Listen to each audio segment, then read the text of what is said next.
Okay, Steve, let's move on to the topic of vitamins and supplements. What can you tell us about those?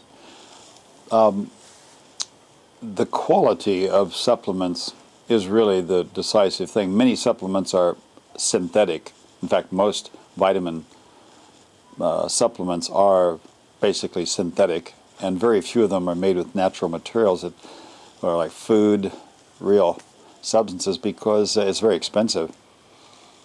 The absorption rate is not good, and it can be even stressful. So I would say just in general we don't need them, and if you do take them, then get something very natural. I like Innate Response from the US, True Food from the UK, but most of them are synthetic. So you don't necessarily get a harmonious absorption, and they try to trick the body into absorbing them using chelation, just attaching them to amino acids. But Innate Response is made of just substances. It's 100% whole food. So those are okay. Now, the problem for most people using supplements is they try to just get by with pretty much what we call average food, the normal food, and then make everything balanced with the supplements, and that doesn't work. A better thing to do would be to eat well, and it's not always possible to get everything we need from the food because a lot of different factors. It can be a certain situation we've got. For example, someone is suffering from a serious illness and may be shown to have a zinc deficiency, and rather than just ideologically getting this out of zinc-rich foods, you could take a good natural food-based zinc supplement. So there's certainly a place for them. And especially in the case of cancer, where the people are in a race with time.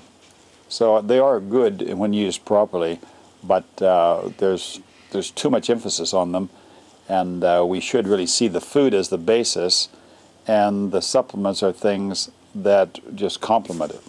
Dr. Mercola, M-E-R-C-O-L-A, has the largest, most popular website for natural health, Mercola.com, and he put it very well, I thought, when he said that we could look upon it like a boat, that the food would be the boards that form the boat, and then the supplements would be the nails that you hold all this together with. But if you had pretty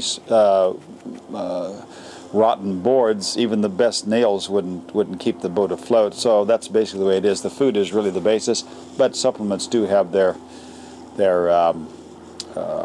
justification.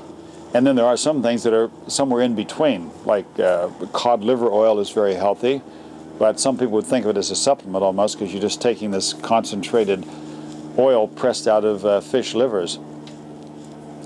So some things are a bit of both, or enzymes that are basically extracted out of plants and taken as a supplement. With the sort of the fitness industry, you've got a lot of people training, and then they will have some sort of replacement meal, or they're trying to gain weight or lose weight, and there's all these things like protein powders or weight gainers. What are they? Well, I would recommend not taking protein powders that contain soy protein isolate or whey powder, both of them. Now, whey powder is everyone's darling at the moment, so I realize that I'm going against the current here, but the truth is that we really don't need as much protein as we think we do.